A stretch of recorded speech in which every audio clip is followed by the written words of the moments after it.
Want to really see something that said, take a look at what happened.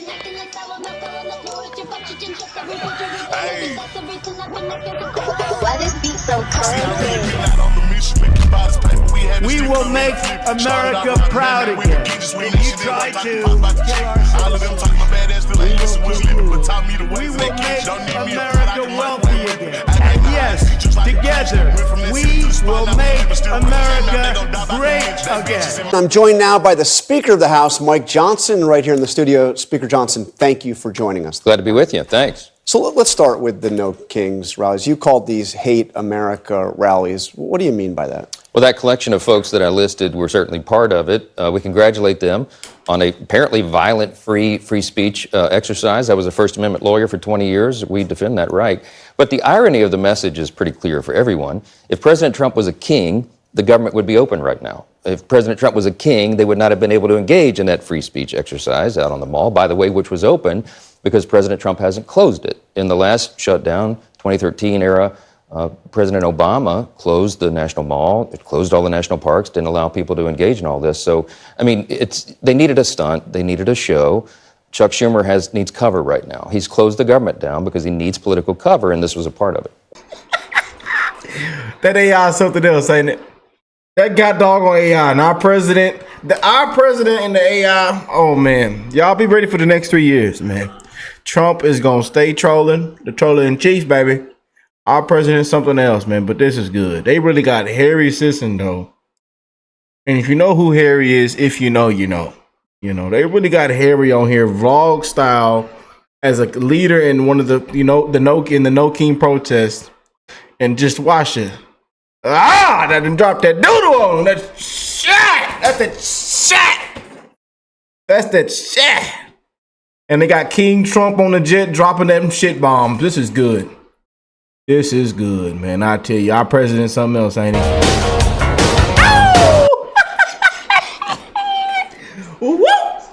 We had so much fun with this last night, man. You guys showed so much love, man. You know, we seen what took place a couple hours ago with this No King crap. You know, we want to be king. Our democracy's under attack. We're going to fight fascism. I tell you, what a disgrace. These pathetic morons, man. What a time to be alive, though, man. You know, it's been good versus evil. You know, right versus wrong. You know, but as everything's taking place, as we see how the left, the Democrats, the government shut down, the fake news media, you know, how they care so much for illegals, criminals, you know, we still come out on top, man.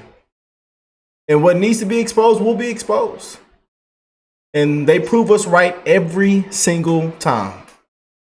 Yes, indeed. But before we continue, I want to just tell you guys that I love you.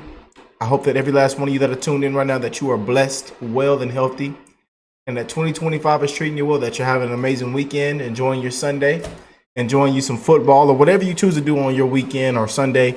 You know, if you want to go, some of y'all done went to church this morning, whatever it is, man. I hope that you are blessed and that things are going well, man. What a time to be alive in 2025, man. Well, we just keep winning, man. Our president's something else, isn't he? Yes, indeed, man. He broke the internet with this last night. You guys showed so much love in last night's video on the show. And we had a lot of fun with this, man. You know, but them Patriots got on my butt last night. They say, Rick, that is not mud. That is shit. That's that doo-doo. But y'all know, I usually read, the captions because it said, oh my gosh, the president of the United States just posted himself piloting a fighter jet with King Trump on the side and dumping mud all over Harry Sisson and No King protesters to the song Danger Zone. He's one of a kind. But as y'all know, hey, this wasn't no mud. But, for internet purposes, these platform purposes, But we not with all that woke crap. We're going to call it for what it is. That is shit. That's that shit.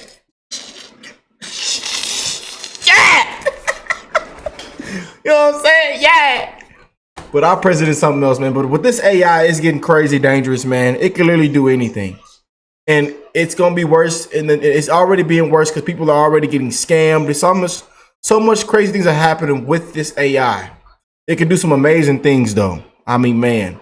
But y'all be careful, man. Again, I care for y'all. Please be careful with this AI.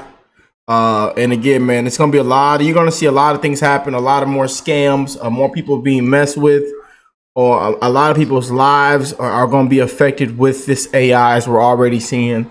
So these next couple of years, man, we are in some big, hot trouble with this AI. I tell you, it is something else, man. It's honestly pretty scary of how this technology, how this AI can do things. It really is, man. But let's move on.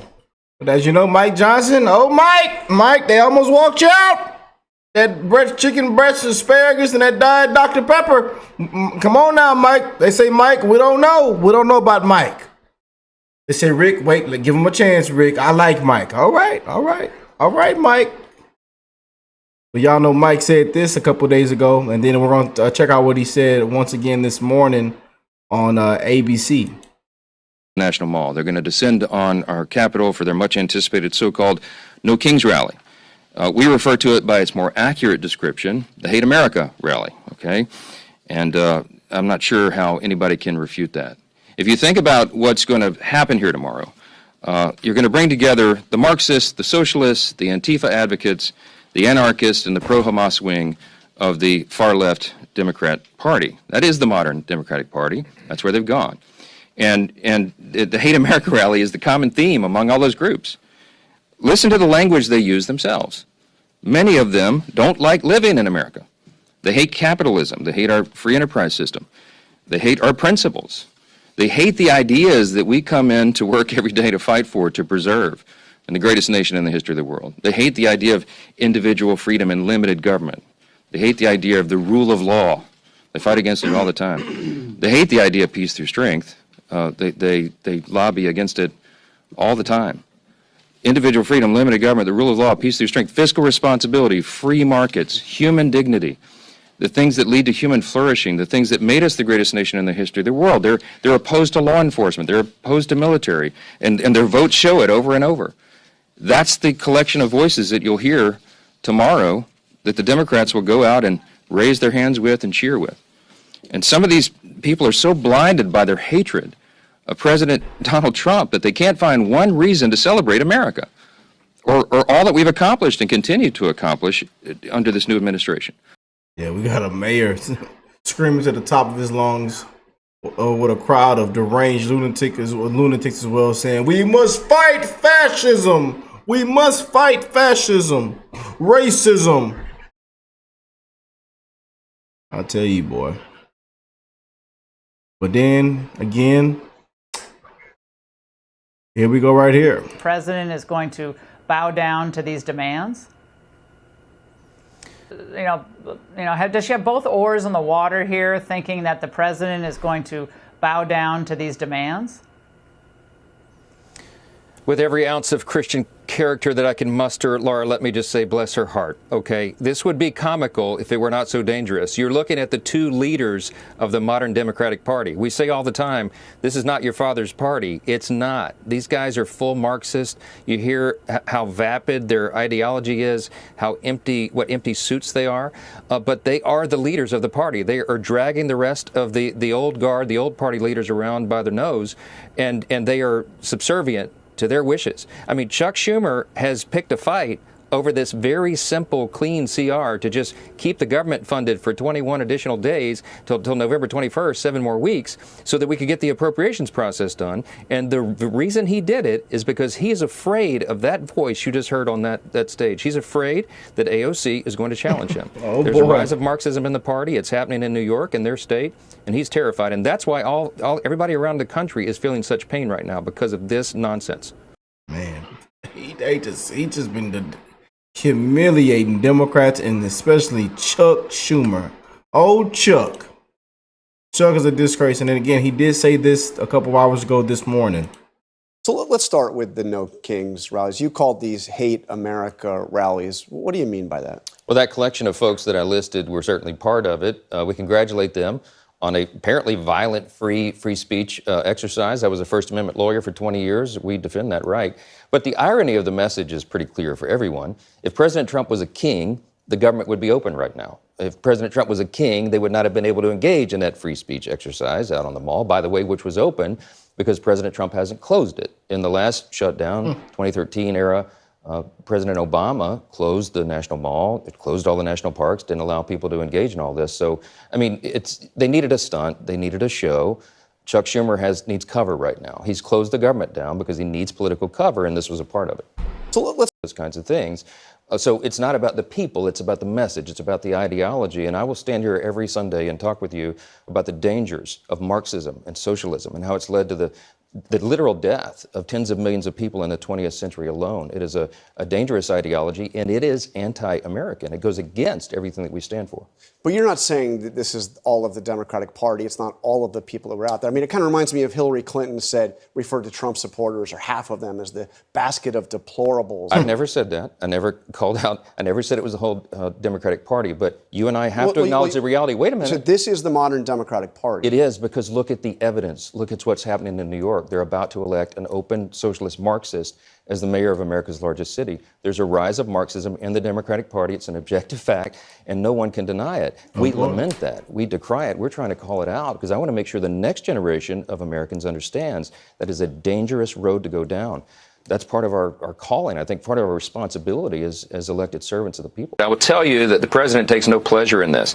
I know this, Peter, because when we were in the Oval Office before the shutdown began in mid-September, he pleaded with Chuck Schumer and Hakeem Jeffries not to go down this road because he knew that the good, faithful, hardworking American citizens would suffer great harm because of this. And you see that. The paychecks for troops, while we got it done middle of this month because of the president's heroic efforts, that is not guaranteed going forward. He found a temporary pot of money to pay the troops, but it's going to run out. And you have Border Patrol and TSA agents and air traffic controllers and all the rest, veteran services, health services, nutrition services to mothers and infants.